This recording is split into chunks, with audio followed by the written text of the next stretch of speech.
Now there are people that talk about a light. There are people that talk about floating above.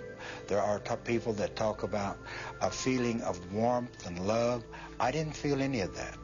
I felt none of that. I felt untold terror. When I came to, Dr. Allen said my hair was literally standing on the end. It was an incredible experience to see that there is life beyond life. Everyday people like you and me, living their lives one minute and the next they lay dying, having never known or believed the message of salvation. They traveled from this world to one beyond, but what they found was pure terror. They returned, and these are their true stories. It's very easy to be an atheist when you're successful, but it's very difficult to be an atheist when you're laying on your deathbed. Tonight, renowned cardiologist and author Dr. Maurice Rawlings takes you on a journey few have ever spoken of. So I called out into the darkness, Jesus, please save me. And that you could either go to heaven or you'll go to hell, and there ain't nothing else. Hear the voice of one that has heard the screams. This may be your only chance to safely go to hell and back.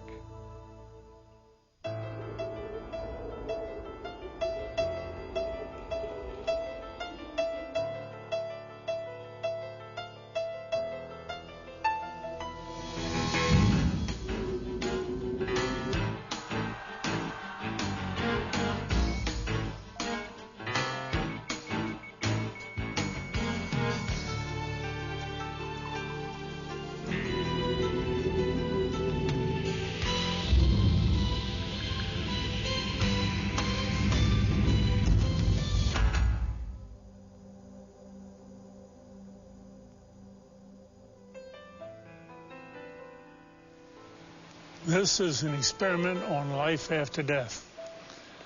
All through history, man has predicted life after death. All Bibles are based on life after death, all religions. But where are they? Who's come back to show us there's life after death?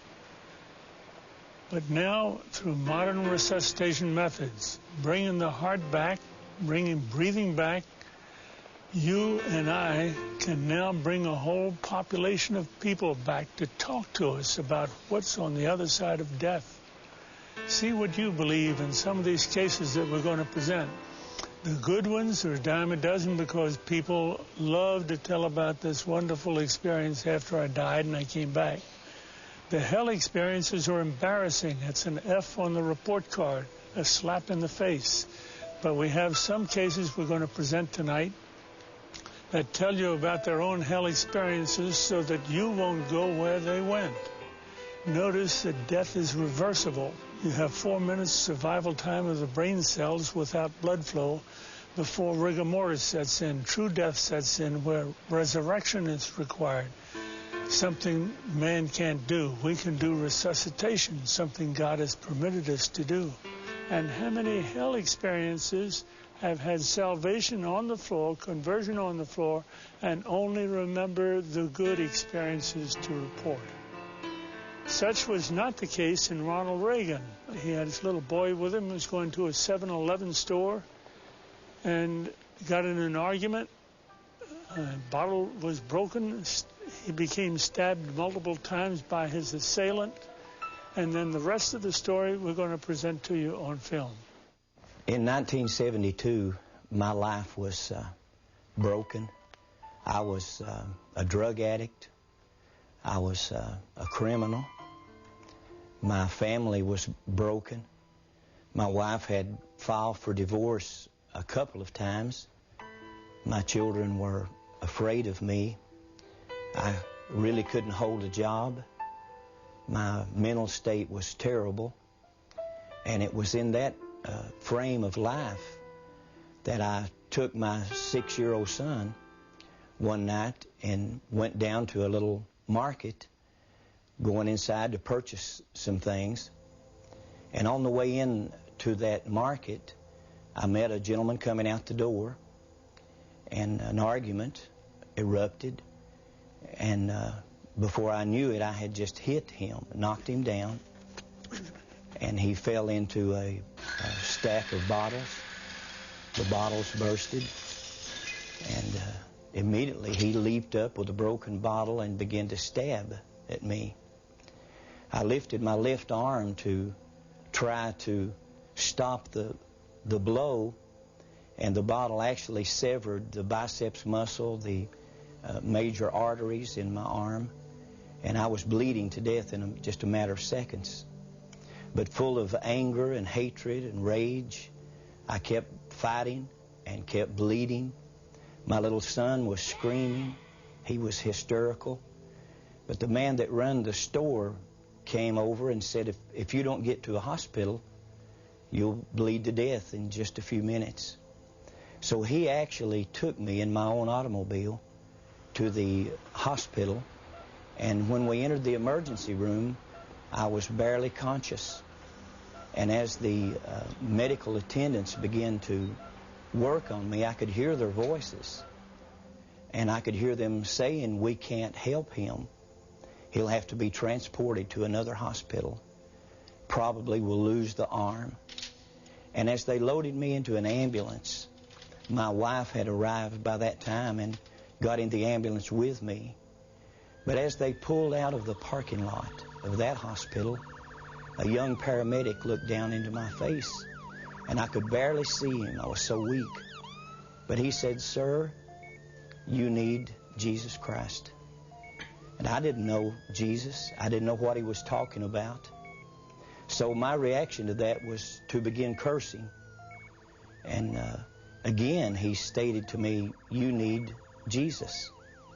And as he was talking to me, it appeared like the ambulance literally exploded in flames. I thought it had actually blown up. It filled with smoke, and immediately I was moving through that smoke as if through a tunnel. And after some period of time coming out of the smoke and out of the darkness, I began to hear the voices of a multitude of people screaming and groaning and crying. But as I looked down, the sensation was looking down upon a volcanic opening and seeing fire and smoke and people inside of this burning place screaming and crying. They were burning, but they weren't burning up. They weren't being consumed. And then the sensation of moving downward into this. He was thrashing, just thrashing about, and moaning and groaning, and it was like there was a battle going on.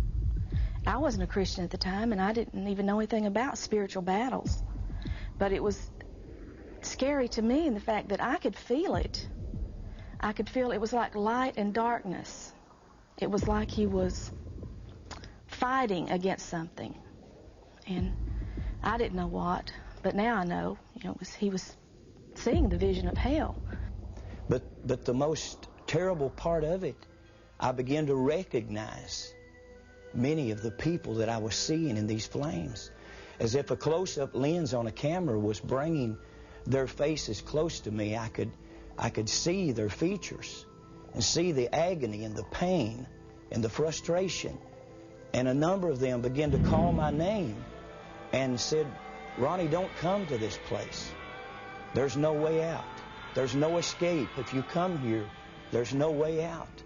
And I looked into the faces of one that had died in a robbery attempt, who had been shot to death and bled to death on the sidewalk.